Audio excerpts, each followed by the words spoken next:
Hermé. Il existe un endroit où même le silence vous répond? Julie. Qu'est-ce que tu fais? Reviens. Il ne faisait pas froid. C'était lui. Il voit mieux dans le noir. Certains endroits ne veulent pas qu'on parte. Et d'autres ne veulent pas qu'on revienne. Hermé Séhumine.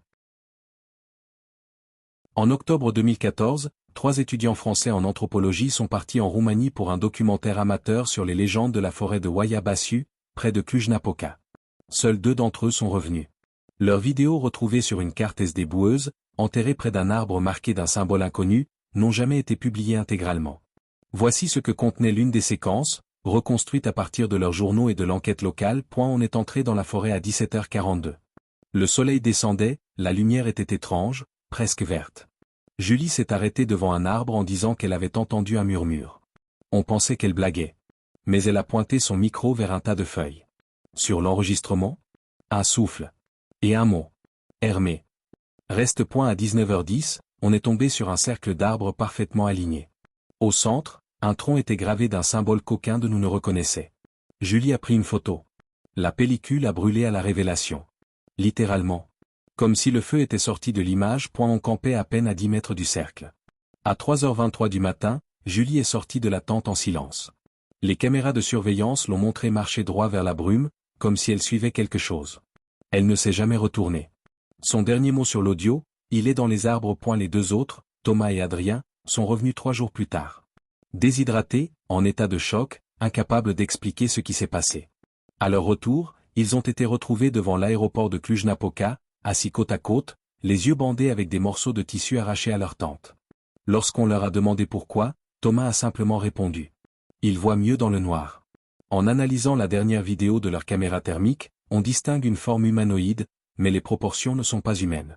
Elle se tient debout entre les arbres, immobile, alors que les 2 hommes paniquent. Elle semble observer. Mais la température enregistrée pour la silhouette, -27°C. Il n'y avait aucune source de froid connue dans ce secteur. En amplifiant les fréquences des dernières secondes du fichier audio, les ingénieurs du son de la police ont isolé une voix grave et lente. Un murmure à peine audible, qui dit, en roumain ancien. Hermé Séhumine. Ce n'est pas la voix d'un humain. Elle est trop grave, trop vaste. Comme si elle venait de l'intérieur de la forêt elle-même. 8 mois après les événements, Thomas a été retrouvé pendu dans son appartement à Lyon.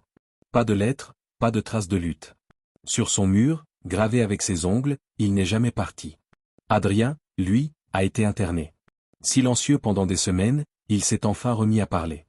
Mais il ne parle que roumain. Langue qu'il ne connaissait pas auparavant. Les chercheurs ont découvert un dernier fichier sur la carte SD, nommé rame-final.mp4, que personne n'avait su décrypter jusque-là. Il montre une dernière séquence filmée, sans aucun des étudiants à l'écran. La caméra est posée au sol. La brume s'épaissit. Des voix d'enfants résonnent, lointaines. Puis un bruissement. Quelque chose passe très lentement devant la lentille.